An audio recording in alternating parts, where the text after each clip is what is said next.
waxaa dhacday qof dumara ayaa inanay aayo u tahay oo aqalkeeda joogtay ayaa waxay ahayd gabar aad u fahmad badan aqoonta waxbarashada diiniga iyo maadiga aad u cajab badan ubadkii ay inantu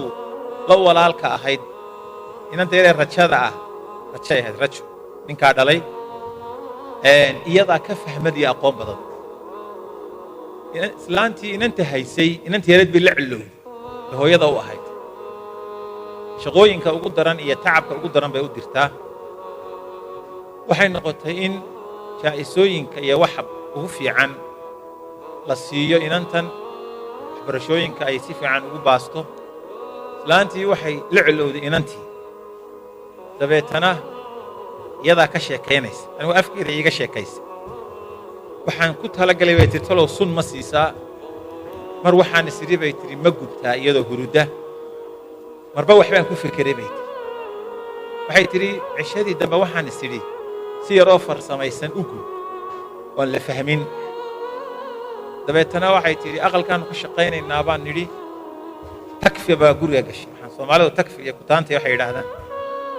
biyaynu karinaynaa baanu nidhi biyaa dabka la saaray dabeetana waanu soo qaadnay aqalkaanu ku saydhsaydhaynaa waa intaan dee dawadan iyo waxaan lagu buufiyey malaha aad loo baran kaalay bay tiri ula saydhsaydh aqalka markii ay derigii ama shaygii biyuhu ku jireen ayaan wada qaadnay bay tiri la qaad ku idhi markii aan dhulka dhignay ayaan ku sii daayay bay tiri intaa dhulmada ah iyo cagay ka gubatay gabadhii dabeetana si arrintu u saamayso baan waxaan sameeyey markiiba mara yaroo halkan ii saarnayd bay tiri baan alla inantii gubatayo waa ku sii mudxiye bay tiri dabeetana markiiba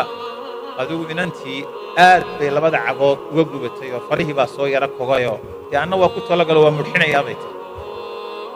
dhakhtarkaa la geeyey inantii waa la dhayey mudday jiiftay adigu iska ladnaatay laakiin farihii way yara kogeenoo saasay yara noqday qalliin dambe hawlay u baahdeen waxay tidhi inantii 6 bilood baa ka soo wareegtay maantii dambaan umulay dabeetana waxaa la dhigay dheerkii neef walqalaa la sameeyey qashii baa la bislaynayaa oo la karinayaa 2 neef baa guriga lagu qalay adeegii iyo hablaha ka shaqaynaya aniguna waxaan kula jiraa shaqadan wax kala qabanaya waxay tahay dheri halkanoo hilibkii ku bislaanayo iyo fuudkii sidaa u karaya unbaan jikada intaan galay bay tiri soo baxay siri intaan wax soo qaatay toobkii aan xidhnaa bay tiri meel u ka daloolay garan maaye meel unbaa dhegtii qabsatay dheriga saa un baan u jeestay bay tiri dherigii oo dhan baa saa igu yimi laga bilaabo gumaarka ilaa intaa baan bislaaday bay tiri 3 sannadood waxay u tiri kharashka igu baxay dabkayga jaga aan lahaa waan iibiyey $12,000 baan siiyey meelo badan oo deegaanka waddamadan ugu dhowaa la igeeyey bay tiri dee inantii iska ladnaatoo guursatay iyadii iminka 2 bilood bay ku socotaa waa bislaatay dhaawacin baa gaadhay 2 xaglood seedihii baa gubtay laguma soo laabmayaan marka